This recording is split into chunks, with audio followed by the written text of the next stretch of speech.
Hi, I'm Ella, a 28-year-old marketing professional, and I've been dreaming of my perfect wedding since I was a little girl. But let me take you back to the moment everything changed, the day my world turned upside down. Growing up, I was always the responsible one. My little sister, Lily, she was the golden child, the center of our parents' universe. Not that I minded much. We each had our roles to play, but nothing could have prepared me for the betrayal that shook me to my core.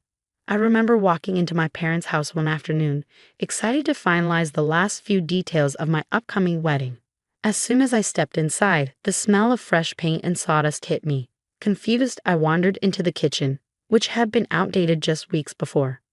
Now, it looked like something straight out of a glossy home renovation magazine. Mom, Dad, what's all this? I asked, my voice bouncing off the brand new tiles. Oh, sweetie, isn't it wonderful? My mom gushed. We decided it was time Lily had a kitchen worthy of a chef. You know how cramped her old one was. Yeah, Ella, check this out. The space is incredible, Lily chimed in. Something cold settled in my stomach as I looked around. I didn't want to ask, but the words escaped me before I could stop them. Where did the money for this come from?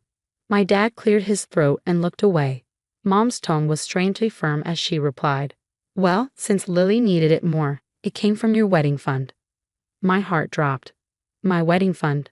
The money you've been saving for me since I was born. I could barely get the words out as tears stunned my eyes.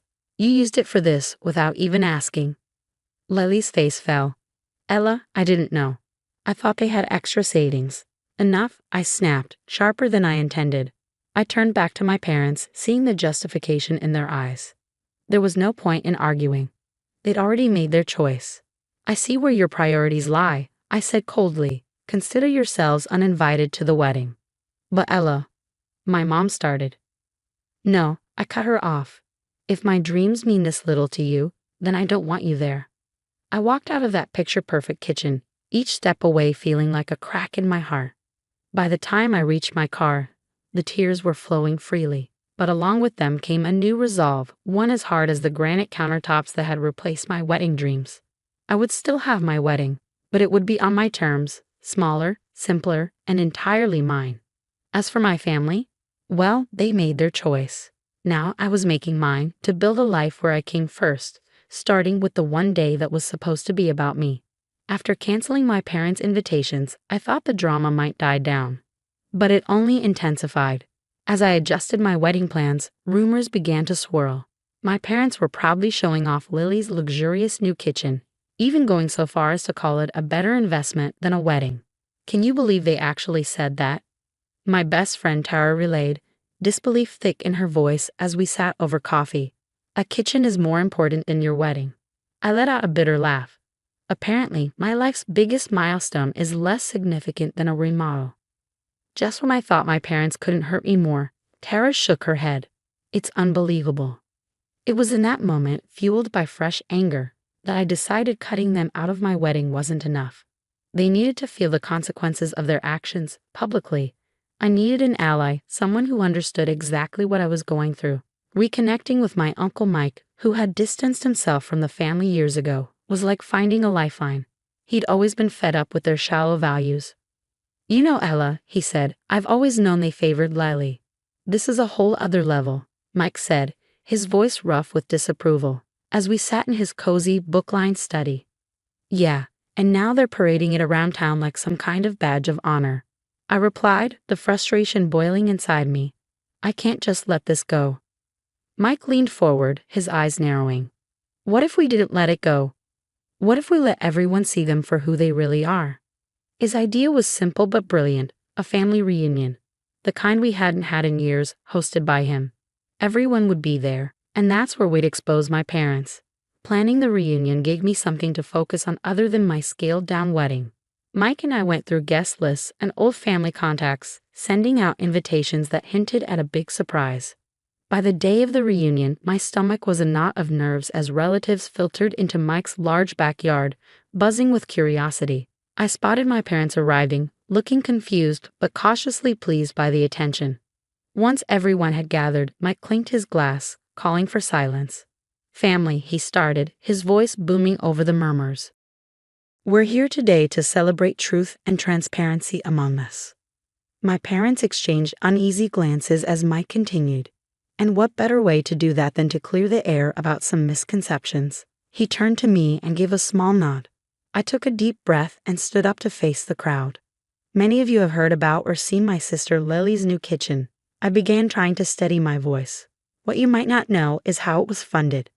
Whispers rippled through the crowd as I held up copies of bank statements and contractor bills, all clearly showing the trail of my wedding fund leading into the kitchen remodel. The money set aside for my wedding, since I was a child, was used without my consent. I continued. My dream was deemed less important than a set of fancy kitchen appliances. Lily looked mortified, staring at her feet, while my parents' faces flushed a deep shade of red. Mike took over, his voice stern. We stand for fairness and support in this family, he said. Today, we've seen a clear example of the opposite. Let's think about what that means for us as a family moving forward. Why would your own parents do that? An aunt called out, disbelief in her voice. It seems fairness was overlooked in favor of necessity as they saw it. I replied, the bitterness of the words heavy on my tongue. Lily, her face flushed with embarrassment, stood up. I didn't know, Ella. I swear, I didn't know they used your money. It's not just about the money, Lily, I said, my frustration breaking through. It's about trust, respect. Our intention was never to hurt anyone, Dad interjected defensively. Lily needed help, and we made a tough call. A tough call. I couldn't mask the incredulity in my voice.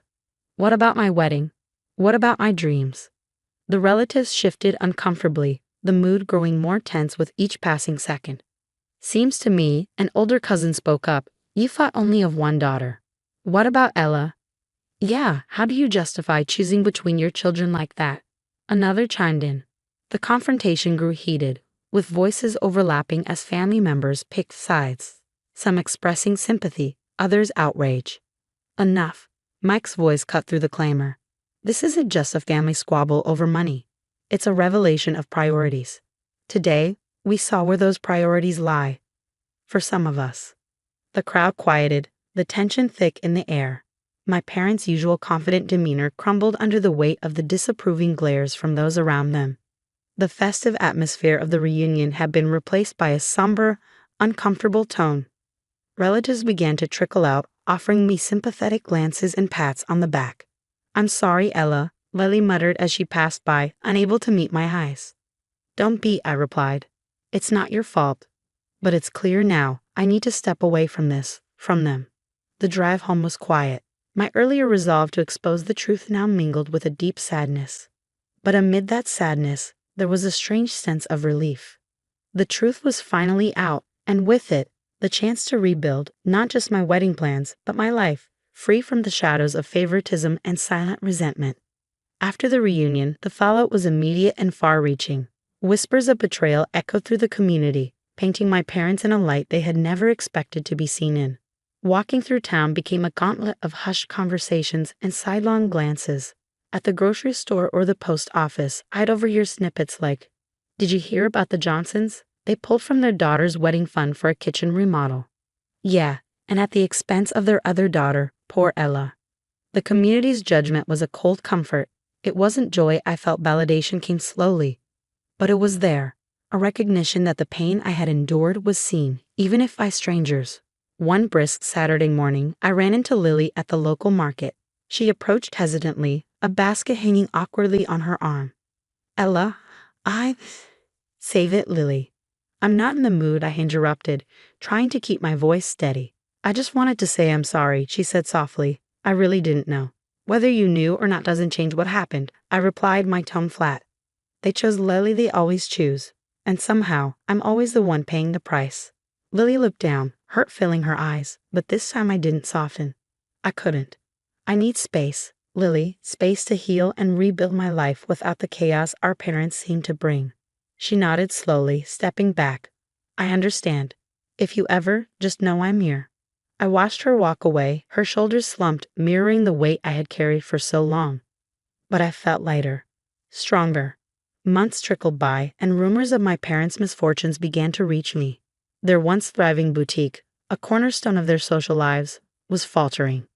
Regular customers, once charmed by their hospitality, now saw through them. The Johnsons? No thanks, I'd over here. Can't trust them after what they did to their daughter. As their reputation crumbled, so did their financial stability.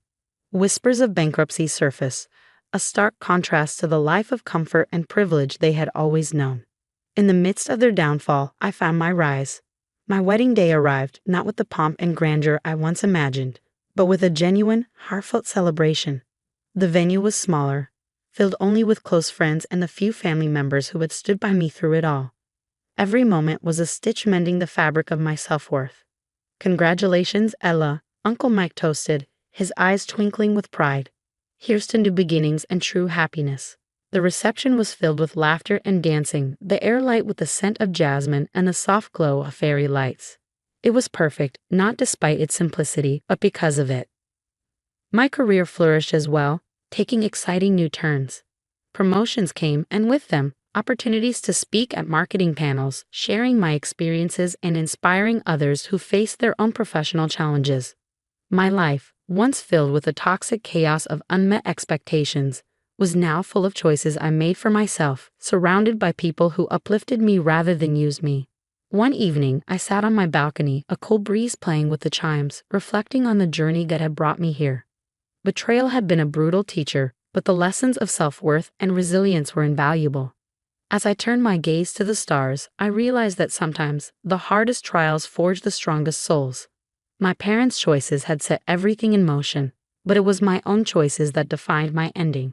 And in that quiet moment, I knew I had chosen well. That wraps up Ella's journey of facing betrayal and finding her own path to happiness. What do you think of her decision to cut ties with her family? Was it the right choice, or could things have been handled differently? Share your thoughts in the comments below. Don't forget to like this video if you enjoyed the story and subscribe to the channel for more vivid tales like this one. Your support helps us bring more stories to life.